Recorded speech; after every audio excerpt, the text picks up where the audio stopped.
All right, it's Comic Artist Pro Secrets Live. My name is Ethan Van Sciver. Hello. Hi, how are you? All right, let me see if I can get the chat up and we'll do this. We'll do this. This is just going to be me for a little while. I'll decide if we're going to have more people in a little bit later on. Let me share this out to Twitter and with this title, what kind of people are we going to invite?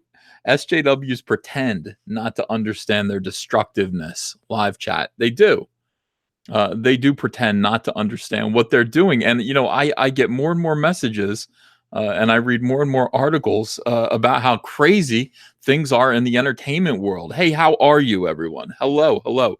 We've got 191 people in here. Let me just take a look and just see who's here. We got 8-Bit Elvis. I love that name. Fantastic Uriah Wright. Elric Hyuga, one of my favorites. Stinky McStinkington says, Hail Tobor. Remember Tobor? I almost bought one of those. I just decided not to at the last minute. Don Draper says I had a shit day. What did he say? I have a shit day, and immediately lost his message. Cheer me up, E. There it is. I will. I'll try. Well, I'm not sure that I will. I don't know if the purpose of this chat is to cheer you up, but I hope it does. I hope we can hang out and have fun. Edwin Boyette says, Aloha. Have you in my ear at work? Perfect. This is the perfect thing to listen to. From Hellheart says Zach is changing his name again. Yeah, I just watched his new video. So for those of you who don't know, the channel, the artist formerly known as Diversity in Comics, has decided to change the name of his channel. He changed it to Think in all caps about comics. And basically what happened, and when he did this, by the way, I told him, I think everyone told him that's a terrible idea. Diversity in comics is your brand, and you might grow out of it. I mean, you might actually decide, well, I don't really like the name Diversity in Comics anymore.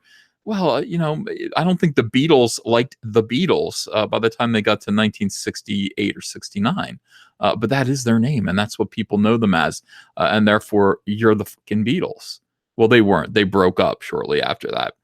So in any case, he did listen to fans, and he is kind of rethinking the name Think in Comics or Think About Comics because he says it sounds too snooty.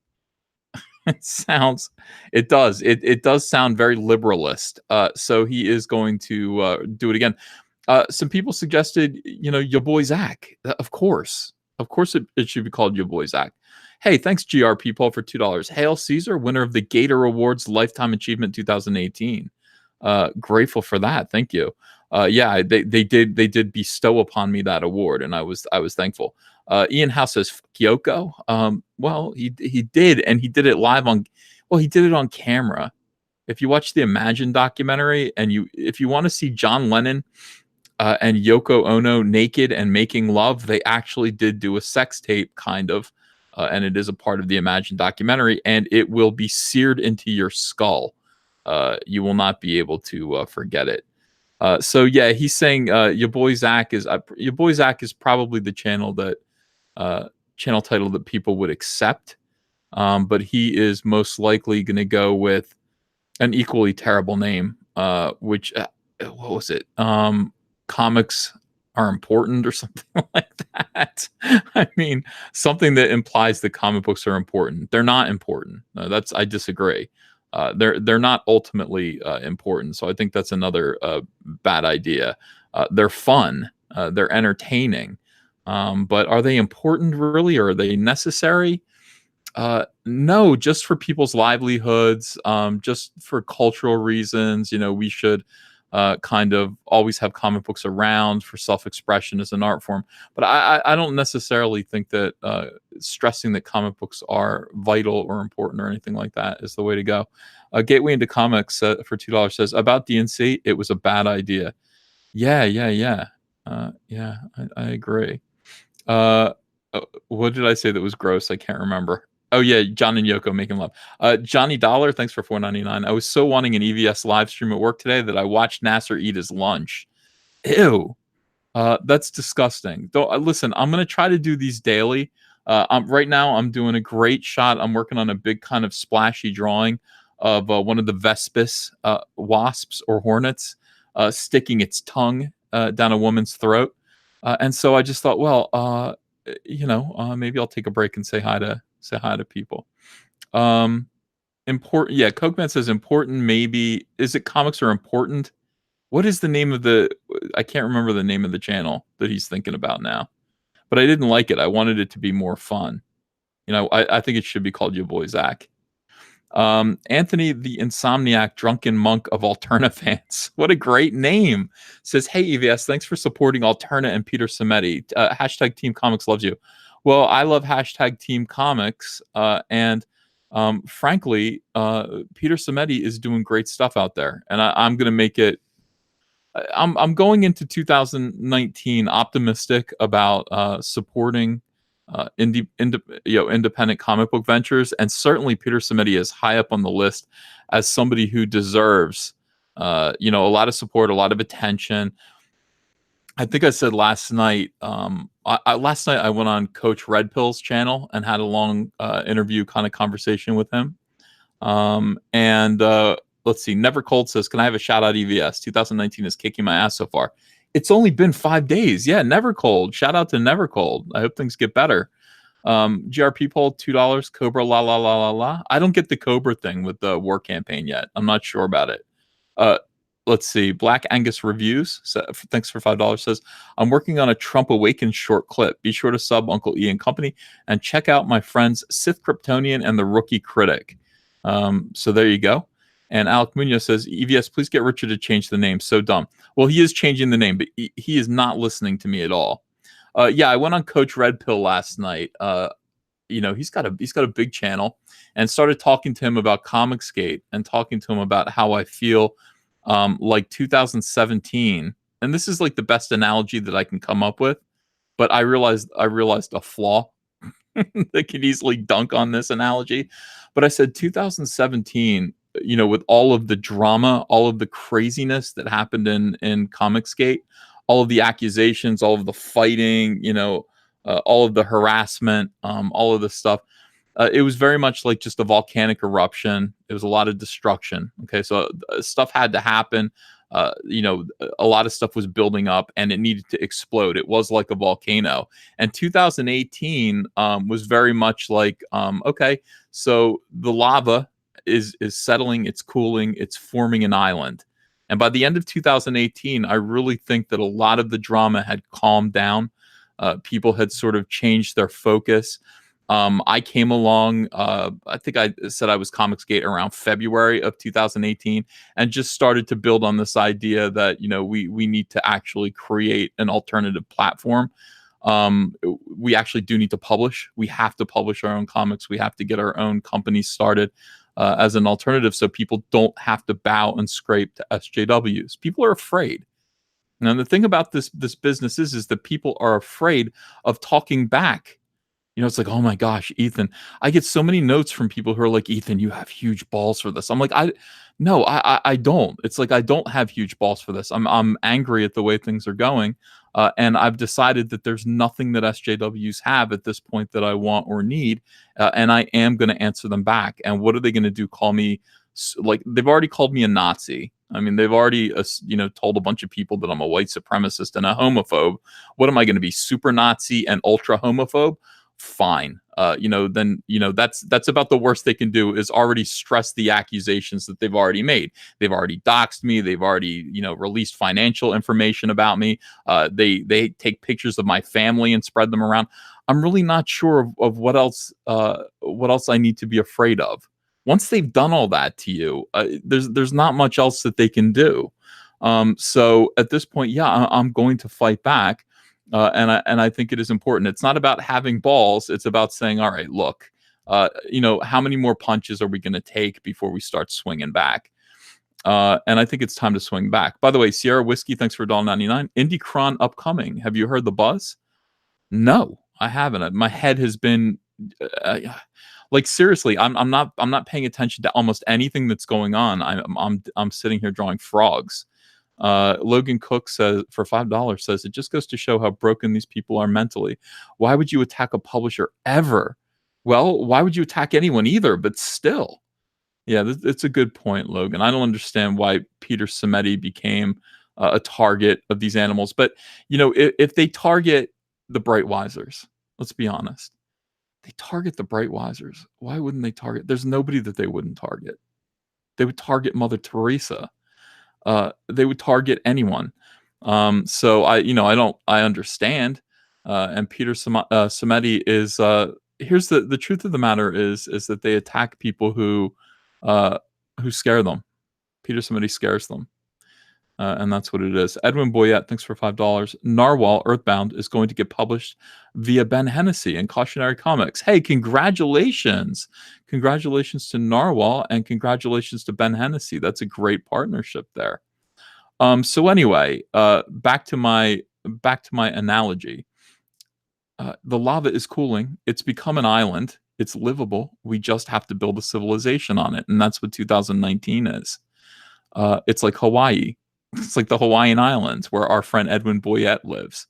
Edwin says Hawaii's pretty livable. It's also pretty blue, and that's the quirk of my analogy. Unfortunately, Hawaii is practically communist. It's very very very blue. But let's pretend that it isn't, and let's just use the analogy for what it is.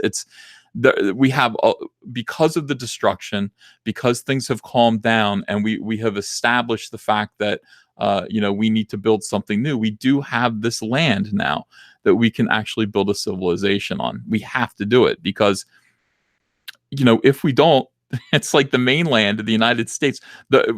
Our metaphorical mainland is toxic at this point. It's radioactive. We actually do have to build an island, and we actually do have to get together and do this as a group. Support each other. Absolutely support each other. Number one fan says they attack anyone that forces them to adult.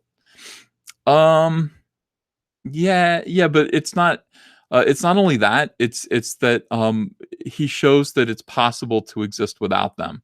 And that's the thing. So like the more whenever an entity or a person emerges that shows that look, you can do great business, you can exist and thrive without kneeling to SJWs, that's the person, that's the organization that they're going to attack. And I was talking again last night about Jason Blumhouse, who is a film producer who was magnificently able to take just small sums of money, and make horror movies on a low budget that would earn tons and tons of profit. Like, you don't have to spend $700 million to make a movie in order to make $1 billion. You can just have a really good idea, be crafty, have $10 million and make $1 billion. Look at the Paranormal Activity films that Jason Blumhouse is responsible for, and the entire studio that he built up around that. Now, what SJWs realized is that he doesn't really hire women. It's not, he didn't mean to go out and not hire women. He just hasn't hired any women, and yet he's been so spectacularly successful. He's been successful without diversity. Why? Because he's just a gifted guy. He doesn't really need social justice. He just needs to be smart.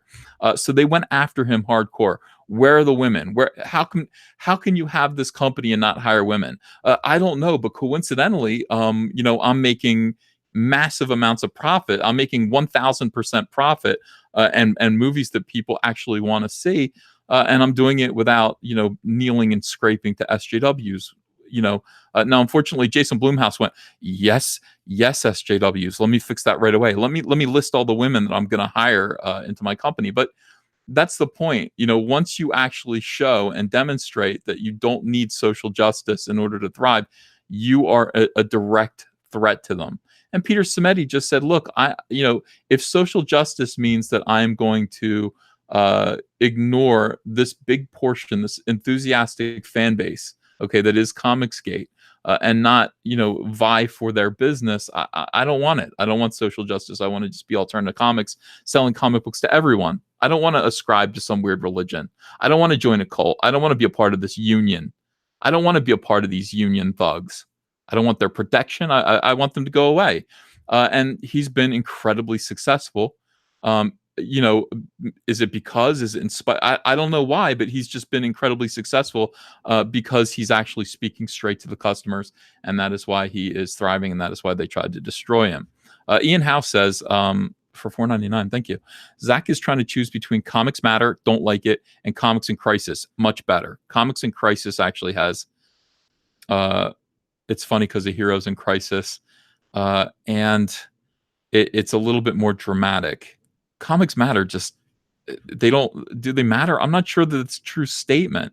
It's just something that we want. It's something that we enjoy.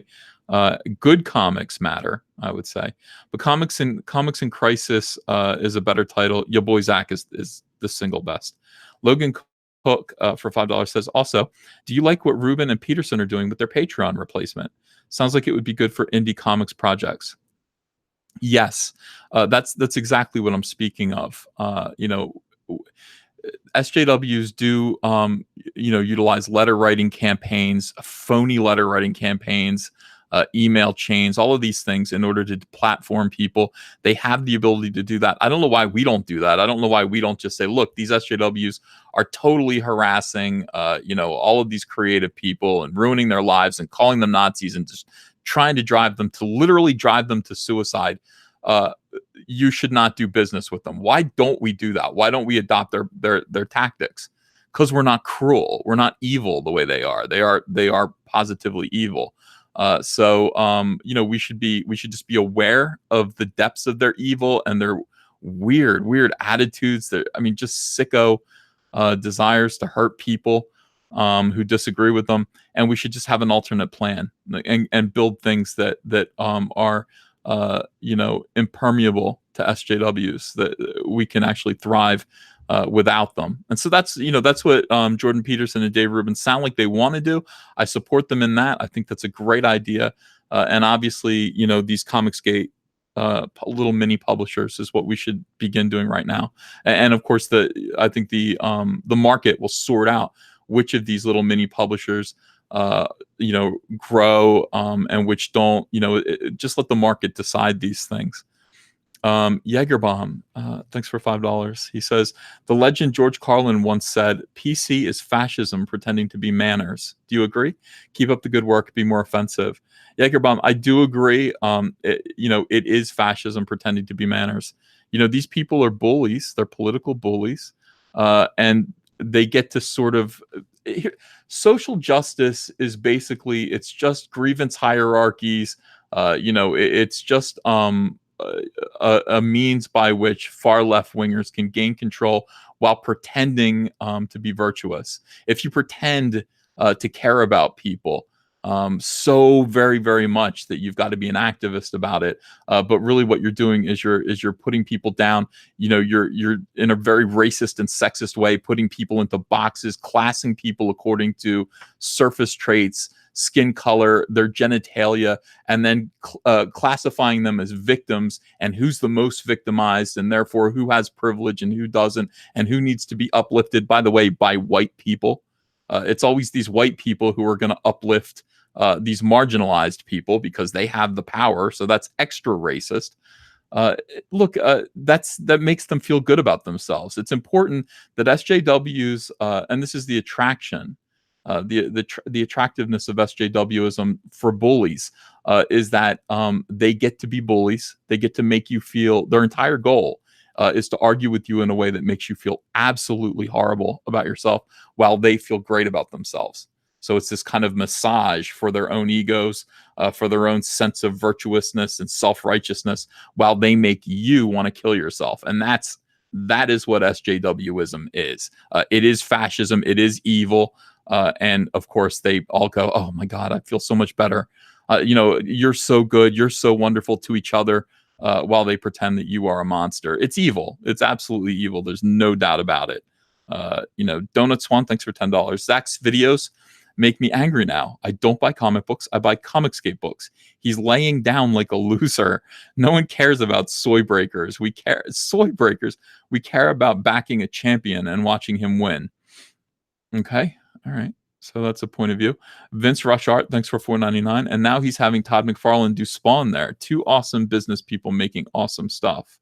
Who is? Who's having Todd McFarlane do Spawn? What do you mean? Ryan Carmichael, thanks for $4.99. The super Nazis can hire the Whammon. Hi, Uncle Ethan.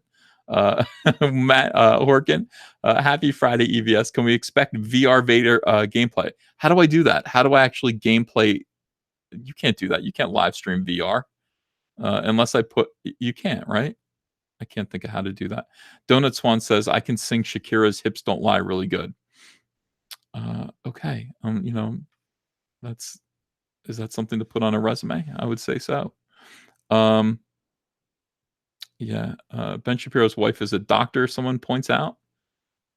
All right. So in any case, people are agreeing with Donut Swan about singing "Hips Don't Lie," and that's good. So let's talk about what the end result of SJWism is. If comics do matter, like Zach says, and I think they do to me. I don't know if they matter on a grand scheme, but they matter to us. They matter to the fans. And I don't think they matter to SJWs. I got to think about his title a little bit more. I don't think they matter to SJWs. I think they're a means to an end. SJWs generally invade super successful platforms, popular platforms that are thriving, and they're at their peak, so that they can get in there and utilize. They ride that platform right into the ground. It's what they're doing with the MCU right now. After 5 or 6 years of just excellent movies, the MCU with its Avengers movies, Iron Man, Captain America, it's untouchable. That's when Captain Marvel shows up. That's when Captain Marvel shows up, and that's when Kevin Feige, cucked out Kevin Feige, comes out and says, "Yeah, we're going to definitely go in a more social justice direction." Of course, because they're going to be able to trick everyone into going to see these movies and receiving their weirdo social justice cultist messages for a little while, until it basically collapses because social justice doesn't sell. People don't want it. It's like Scientology. It sounds like bullshit to people. I'm sorry, but it does. Intersectionalism is bullshit, and people recognize it when they hear it. They don't want to. They don't want to. They don't want to support it. It's for college students. It's for kids who will eventually, hopefully, grow out of it. And extremely angry cat ladies. That's what intersectionalism is for. It's not for normal people. All right. So because these people have invaded comics, nevertheless, here's where we find ourselves. Can you guys see this? Let me get live here. I don't know why it does that. Yeah, you can see it. Good. Because these people are invading comics, this is the end result. Now, we're having tons of stores close. There are about 2,000 comic book stores, aren't there, in the United States? We're losing them at a rapid level. And Zach posits that once we get to 1,500, comic book stores, comic book retailers, there won't be enough comic book stores to basically sustain companies like Marvel and DC.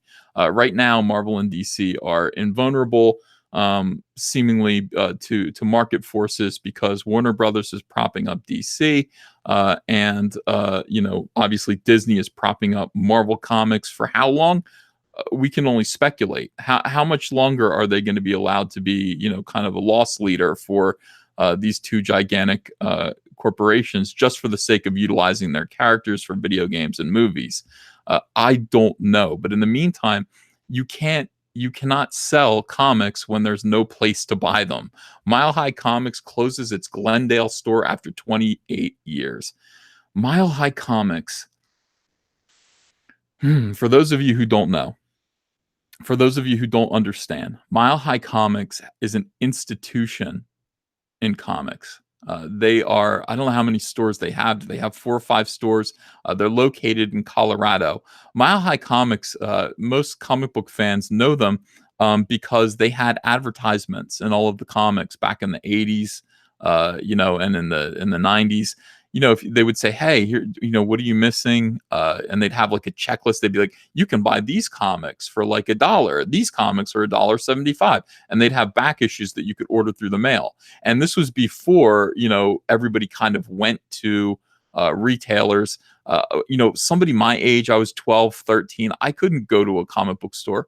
So I did a lot of mail ordering. If I saw an ad that said, "We're going to send you 50 random shitty comics for $10, I saved up $10 and sent them the $10. I'll take whatever comics you want to send me at 50 of whatever. And by the way, the crate would come and it would be like beat up copies of like Werewolf by Night, and I loved it. I loved all of it. It was all so great. So, stores like Mile High Comics, they are enormous, big time retailers. And here we go. We got a huge store closing its doors right into 2019. This is just a big, gigantic rest in peace. Rich Johnson wrote this. He's a piece of human filth, but we'll read his prose anyway. Hopefully, he will not be snarky and sarcastic and biased in this article. Mile High Comics is one of the biggest comic stores in the United States of America with a massive online warehouse that dwarfs everyone else. But as of 2019, it will have one fewer store. It will have one fewer stores, one with quite a history. At the end of December, between Christmas and New Year, their Glendale, Colorado store was cleared out. Stock redistributed to their other stores. Owner Chuck Rosansky explained on his site. By the way, Scott Brown, thanks for $1.99. DNC name swooper is in here. Give it back. LOL. Yeah, I know. Well, yeah, at least the person who's squatting on the Diversity in Comics channel name seems to be friendly. So here's Chuck Rosansky, who owns Mile High Comics, and he's going to explain to you what's going on here. When we first opened our store, we had inexpensive rent, abundant parking, a really nice landlord, and the huge Celebrity Sports Center right across from the parking lot. All of that changed beginning with the demolition of that wonderful amusement complex filled with swimming pools, water slides, and bowling alleys, originally built by a partnership of Walt Disney, Jack Benny, Bing Crosby, and a dozen other Hollywood investors in 1994. Parking is now non-existent.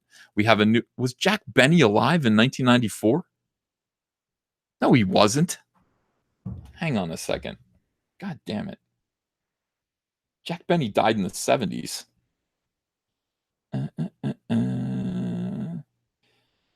Yeah, he died in December 26, 1974. I don't understand. Oh, no. Oh, I see. Originally built, but so they closed it down in 1994. My bad. Parking is now non-existent. We have a new landlord, and our rent has gone up 350%. Sadly, it is time to go. Rent's gone up 350%. In a flyer he wrote, and this is interesting. It is with a heavy heart that I must pass on to you the news that we are closing our Glendale location permanently on December 31st. Our decision was based on many factors, including rising operating costs, intolerable parking shortages, and the lack of air conditioning, as well as the departure of store manager Aaron Tucker, who Chuck calls the heart and soul of this wonderful operation for nearly 20 years. We simply cannot conceive on continuing to operate this location without his boundless energy and enthusiasm. Now, Rich Johnson front loads this into the article. And of course, look at this. Come get these comics out of here. That's so sad. Here we go. We had a truly awesome, dedicated core of devoted comics fans whose patronage kept that wonderful little store alive for 28 years. But the complete lack of parking in that shopping center made a mockery of the $5,000 plus in rent that we were paying each month, especially for a smallish section or second floor location. All right, so here we go. And then he took the opportunity to remind customers of any store. He says, on a closely related topic. By the way, Lucas GK, thanks for €2. What's your perspective on European comics? I hope they're doing better than American comics, but I'm not reading any right now. I don't have any. I have no perspective on them. On a closely related topic, I do want to urge everyone who reads my newsletter to please resolve to support their local comics retailer during 2019. The economics of selling new issues has become total madness. See, he puts this at the end. This is really what's going on here. This store it closed for many reasons, but lots of comic book stores are closing, and this is why. The economics of selling new issues has become total madness as the cover prices of periodical comics now reach up to the $5 a copy range, with comics retailers buying non-returnable. This is what we're fighting. This is what we have to fight. Oni T. Wilk, thanks for a £1 donation. Appreciate it. This is what we have to fight right here. Non-returnable comics. And he says, an arrangement that I helped pioneer in the late 70s. That was, with Diamond. All the risk is upon them as regards unsold product. That worked well when cover prices were under $1, but today's high cover prices are causing crippling losses to comics retailers whenever a title sells fewer copies than expected. To illustrate what I mean, take note of the number of new comics that your local retailer has sitting on his shelves that are over 2 weeks old. Based on the traditional measure in the magazine business, that 90% of the sales on any given issue occurred during the first 15 days after release, of course. Those unsold copies are essentially a lost cause. A few may yet sell, but there is always some long-term residual demand as back issues. But for the most part, those unsold issues have just declined in value by at least 90%. Sadly, even the best and brightest retailers misjudge on occasion, and the consequences of unsold new comic stock can be devastating. With a wholesale cost of upwards of $2 each, any significant number of unsold new comics can easily wipe out an entire week's earnings for a comic specialty store in a heartbeat. Simply put, the risks of selling new comics in a comic specialty store now far outweigh the rewards. Okay, this is it right here. This is the whole entire problem of comics, of the comic book industry. Now all right, you've got sales declining. Okay, this is, again, if you're not paying attention to the comic book industry, I'll explain it for you really quickly. Marvel and DC have both been infected with social justice at the highest levels.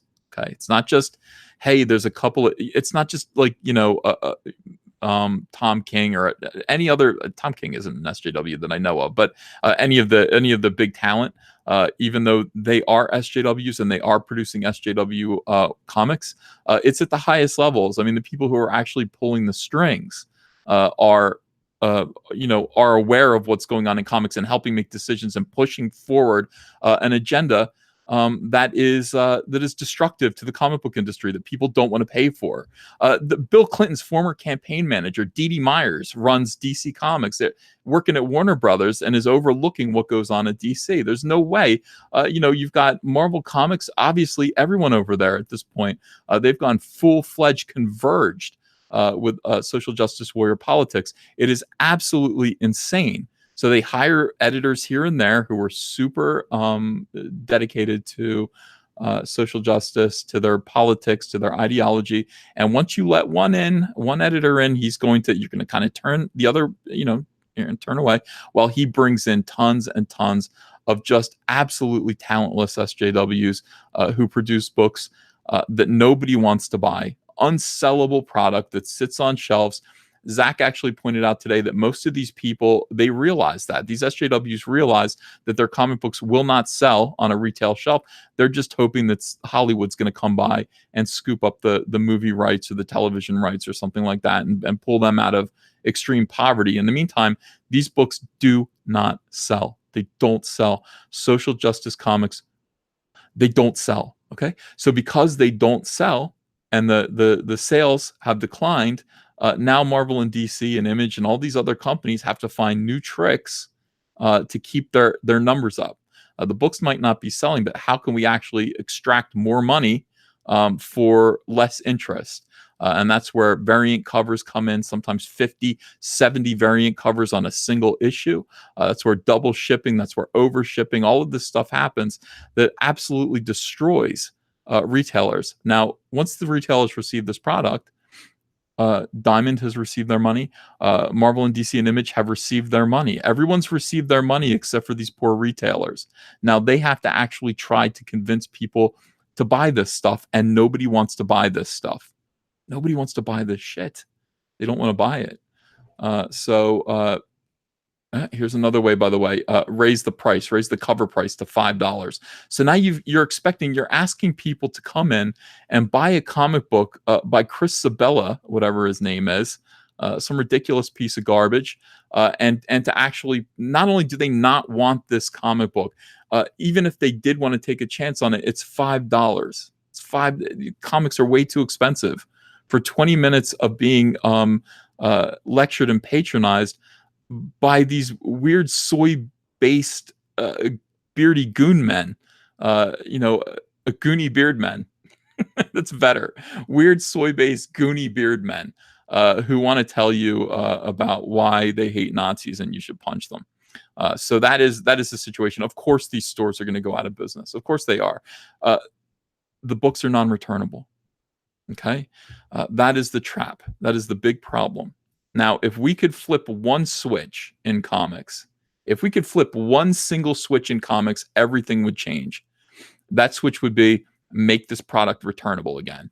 Okay, this is the problem, non-returnable. That means the retailer who takes a chance on these comics, they're investing a pretty good percentage of this $5 cover price in advance, sending that over to Marvel and DC, hoping that it's going to actually sell, and they're going to recoup what, $2 in profit per issue, and yet they're drowning in unsold product.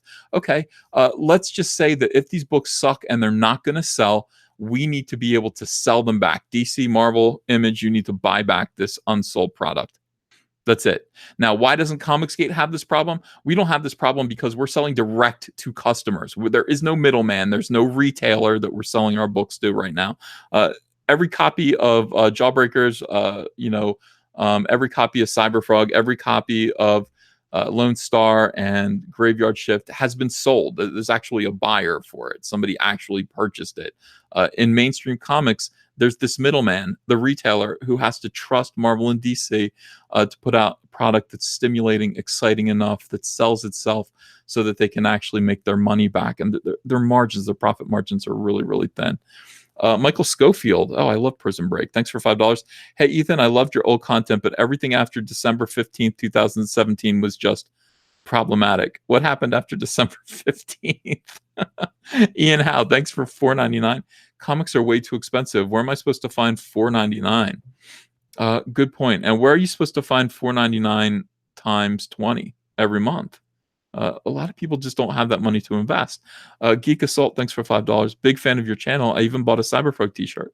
Keep fighting the good fight. I hope you have much success. Have a blessed day. Peace. Thank you so much, and thanks for your support. Hey, Antoine Dennison is here. When comics publishers have to absorb more of the risk, the content will improve, guaranteed. So that is correct. So what you say to these people is you say, hey, if your stuff doesn't sell, you got to buy it back. I'm not going to, me, the little retailer here, I'm not going to be the person who's stuck with this stuff. Now, if we could just get them to actually flip that switch and make comics returnable again, here's what would happen. There would be no risk for the retailer, no risk. He would be able to order as many copies of Gay Iceman as he wanted to. And then, let's take a chance. And if they don't sell, if these comics don't sell, you're taking them back. Marvel, you're buying back these Gay Iceman books, okay? And you can shove them up, where. That is the whole thing. Now, what would happen from that is Marvel and DC and all of these mainstream publishers would have to start to think like it was 1991 again. What actually is going to sell? What do people want? What do people actually want in comics? How do we make money?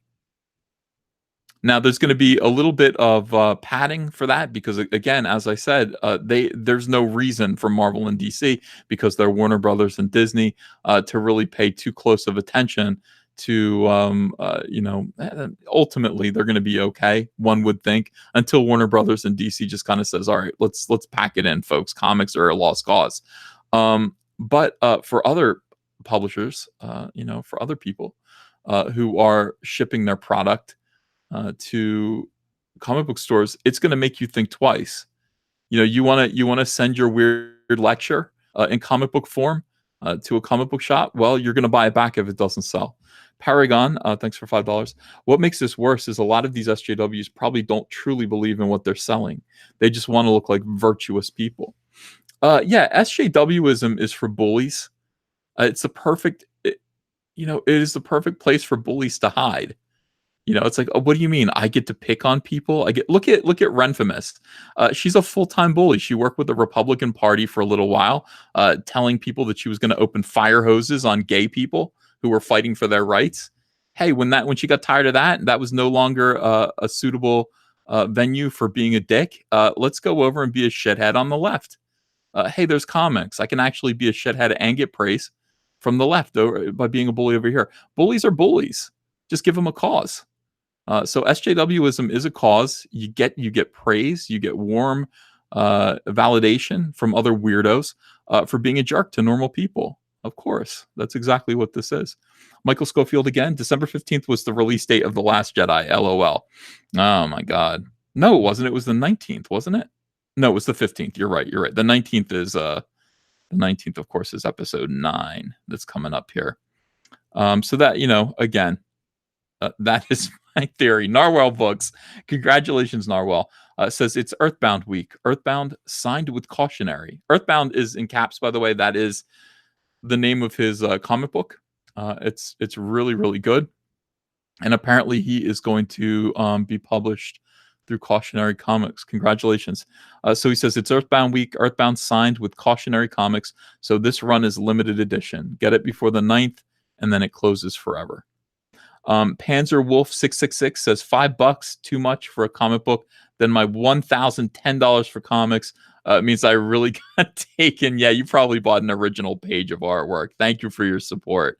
Definitely appreciate you, and I hope you enjoy your artwork. Michael Easterwood, $5. The surest way to work up a crusade in favor of some good cause is to promote people. They will have a chance of maltreating someone. Wait, the surest way to work up a crusade in favor of some good cause is to promise people they will have a chance of maltreating someone. That is true. Wow. That is unbelievably true and very, very wise. Michael Easterwood says, thanks for $20, by the way, to be able to destroy with good conscience, to be able to behave badly and call your bad behavior righteous indignation. This is the height of psychological luxury, the most delicious of moral treats. That's Aldous Huxley. Absolutely true. That is, yeah, that's what they're doing. They're all proud of themselves. They're all like, "Oh, we're good people. We're great people." And in the meantime, this is the result, guys. This is what they're doing. When you can't tell these people no, when you can't tell these people no and tell them to go away, this is the consequence. This is what's going to happen to you. And it is very very sad. I have another article here. It's pretty big. Let me just blow it up a little bit here. Let me read the chat first, and we'll go to that. Narwhal Book says that's a good quote. Yeah, I do agree. God, it's got to feel good to be an SJW, you know? Because you get to, first of all, these people get together and they just hate. They just hate on, conservatives, on Trump, and hate on individuals. They make little plans to harass people, drive them from their business. All the while, they're feeling pretty good about themselves. They get praised for it. They get to, man, it is a luxury, isn't it? To be able to be a dick and just get, all that kind of warm validation for it. Mortal V says, I wonder when EVS will update his YouTube avatar to reflect his porn face from Twitter. Oh, actually, I've got the artist for that, 3D Robin, who made the video game. I did ask him to go ahead and take that face and then just give me facial expressions. He's working on that. So I can make videos where my facial expression in the avatar changes, like just some guy does. I've been waiting for that for a long time, and so far he did angry face. And let me tell you something, angry face is pissed off. That guy looks furious. We'll see. We'll see what else he comes up with. Matthew Kelly says, "Does Comic Artist Pro Secrets read only the super chat, or does he read the chat questions as well?" I read when I'm talking. I just talk, but when it's time to take a break and look at the chat, I try to read everything. But super chats come first. Super chat is a privilege, and that puts you guys ahead of the line. EVS bring Narwhal Books onto the stream. I'm going to go live again tonight. We're going to do a Comicsgate live session because Narwhal Books can come on. I would love to have that, but there are also other people who are promoting projects right now that I'm pretty excited about. I want to bring them on as well. It's Friday night, man. It's time to do Comicsgate live. Matthew Kelly again says, "Hey, how do you think if Rey turns out to be reincarnated of Anakin Skywalker, Darth Plagueis, or Palpatine? How do you feel if this was explained in Episode 9? Rey turns out to be reincarnated Anakin Skywalker, or any of those people? Gee whiz, I didn't even think of that. You know what, Matthew? I don't know how you feel about that idea. I hope that isn't the case.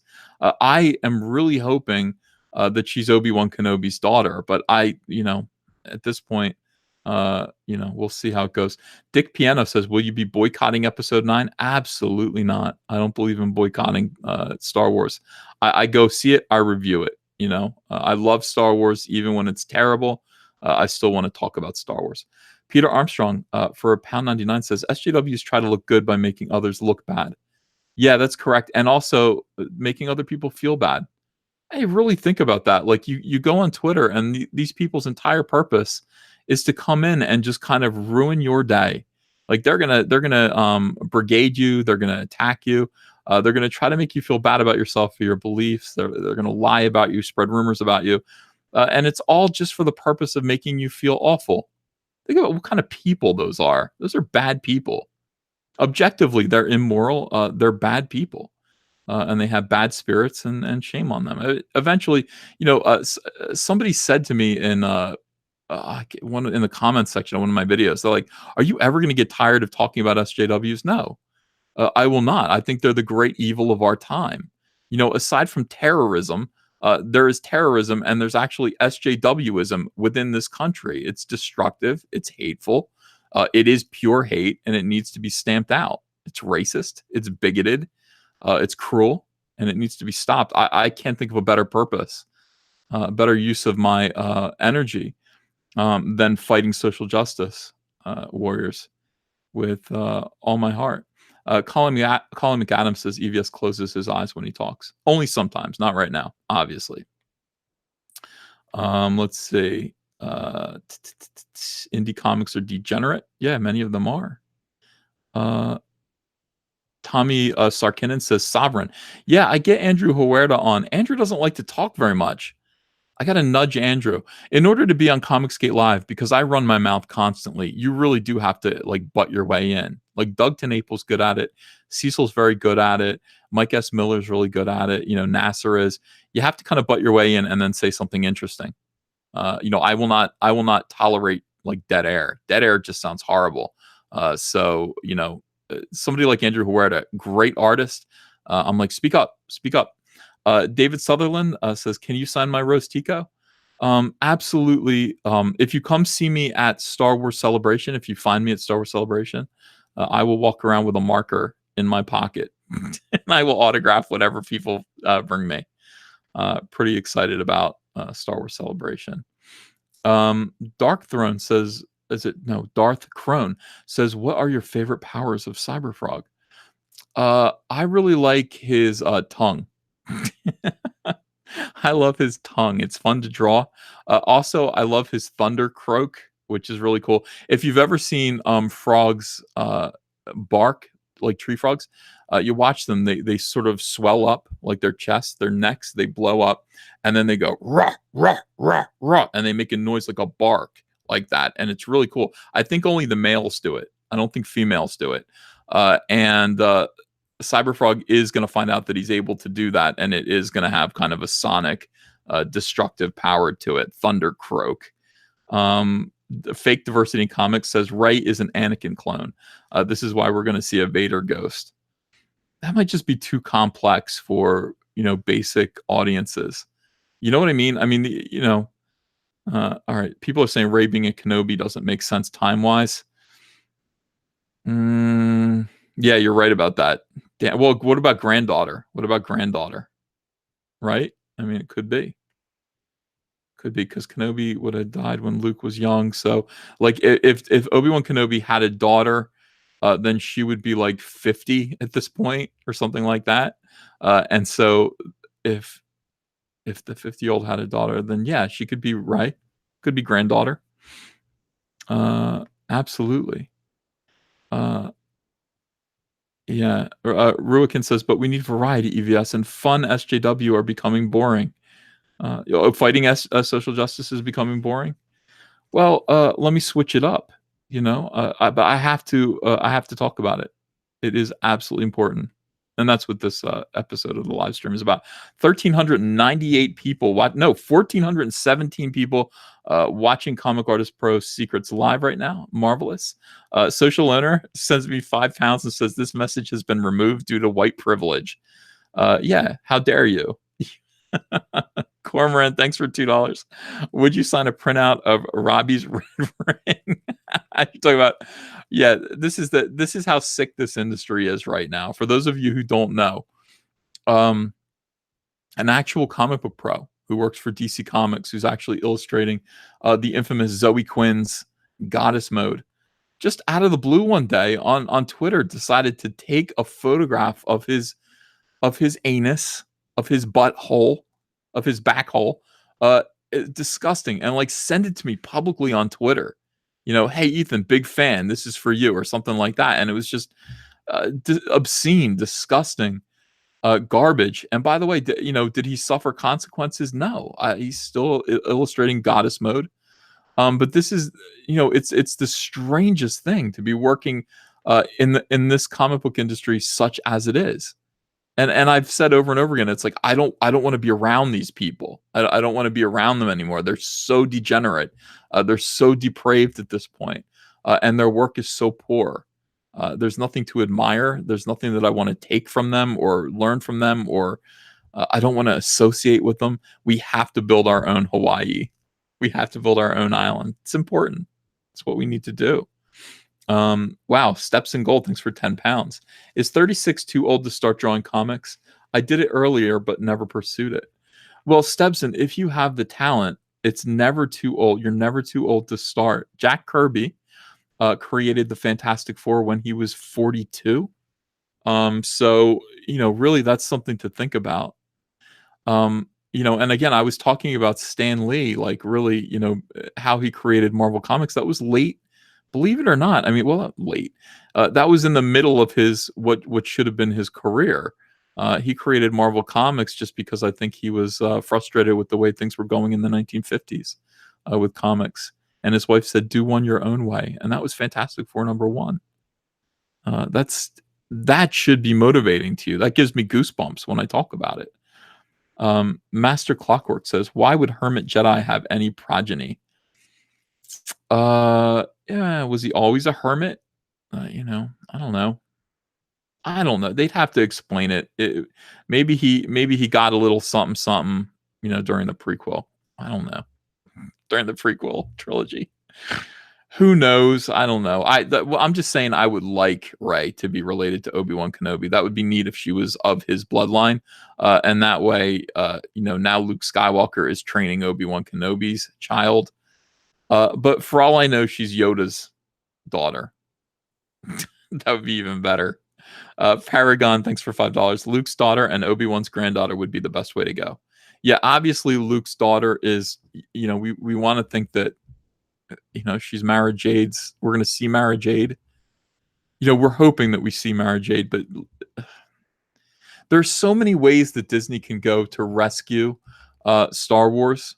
People ask me all the time, like, can Disney save Star Wars? Yeah, I mean, they really, really screwed up, and in irreparable ways. I mean, Han Solo is gone. Obviously, General Leia, because Carrie Fisher is gone. That's not doable anymore. And you've killed Luke Skywalker, and you're thinking about ending the Skywalker trilogy or the Skywalker saga forever with this new trilogy. But I mean, yeah, you can still do stuff that'll make it continue on, and you can still make an episode 9 that will still kind of be appealing in its fan wankery. Honestly, I don't expect much. I don't think this trilogy can be saved, but I really want to have a good time when I go see this movie, even though I want it to be garbage. I want it to be a garbage show, a fireworks show of stuff I want to see. I want to see Lando Calrissian. I want to see Princess Leia. I want to see Rod of the Hutt. I would love to see Mara Jade. You want to show me a creepy Darth Vader thing? Let me see that too. Just give me some cool stuff to look at, and I won't say awful things about it. That's my standards have fallen for Star Wars. I really don't expect much anymore. TLJ Screwjob says female tree frogs can't bark, but that's sexist towards tree frogs. Female tree frog representation. SJWs.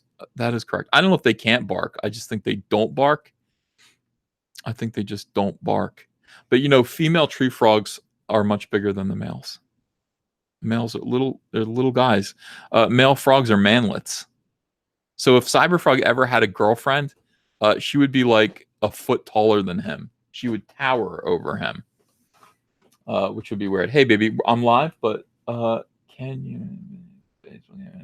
15 minutes? Yeah, I can do that. You can just send her down here anytime you want. She's snoozing. She's snoozing. Okay, yeah. Andrea is saying, can you watch Ava while I take Kaylee to basketball? Absolutely. And by the way, she wrote it in a sign. Sometimes that's how we have to communicate. No, Andrea, you can just say it because it'd be better. Like, people do want to hear your voice. People go, oh, it's Andrea, and they get happy. Next time you want to turn turn it into a paper airplane. You're gonna bonk me in the head with it. Yeah. Andrew's like, I don't want to interrupt, so she writes her messages out. Heathen Breathe in Fire, thanks for that's a great name. $2. What if you and Jeremy went as Ruin and KK for Star Wars Celebration? That would be funny. Oh my god, that'd be hilarious. Yeah, if we just cosplayed, I would just get a big round. I'd paint a basketball, and I'd paint a basketball as Ryan Johnson's head. JBD, thanks for £1.99. EVS, will you cosplay as Tico for us at Celebration? Gee, I don't know. See, I didn't even think of cosplaying. I didn't even think about it. But yeah. People are saying, turn on your camera. We want to see Andrea. No, she would not want you to do that because she's got her hair pulled back and everything. If she was going to go on camera again, she would want to have her hair done and all that stuff. She's concerned about it. TLJ Screwjob, thanks for $1.99. So now girl tree frogs are fat. SJWs. Yes, they are. They're totally fat. Yeah, in any case, all right, so I'm gonna go. I guess I'm gonna wrap this.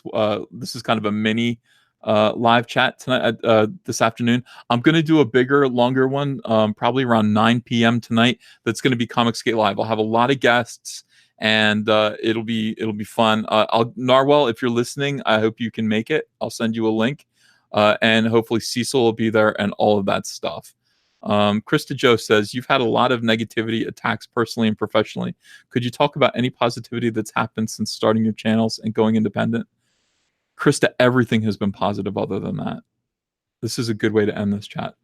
When I started this channel, I immediately found a group of subscribers that became fans that almost feel like family at this point. The success of Cyberfrog was extremely, extremely heartening and encouraging. And finding support, finding other people. By the way, also being a beacon for other people who have gone through this. And I don't want to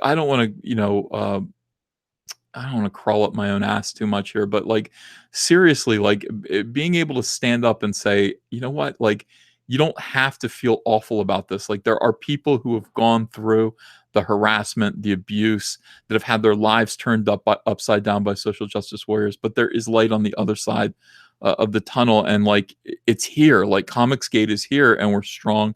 We're strong because we are.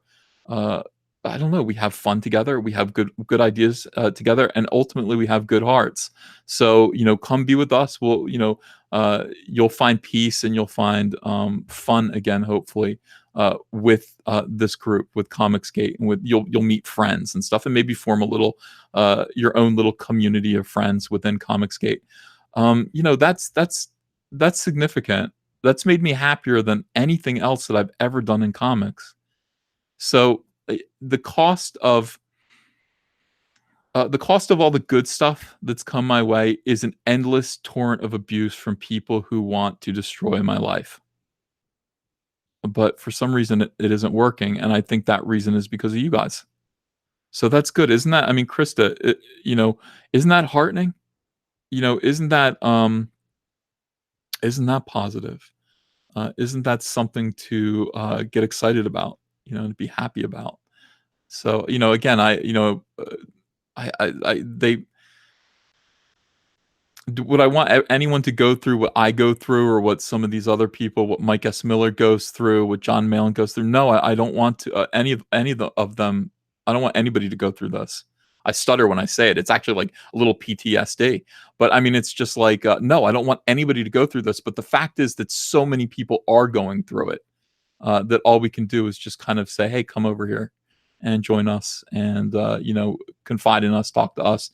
You're safe here, and then encourage other people who have not gone through that, but who probably do interact with social justice warriors. We want to encourage them to understand what it is, what social justice actually is, what SJWs are, and what they actually do to people. That they're not nice, they're not good. You should not join up with them. You should kindly ignore them, or stand up to them if you can. And I think that's it's made all of this worthwhile. So I thank you all. Thanks for being here today. Thank you for the super chat. It's very generous. Good conversation. And let me tell you something. Support your comic book retailers if you can. These guys are paying for it. I mean, they're paying for everyone else's sins right now, and it's awful. It's absolutely awful. God bless Mile High Comics.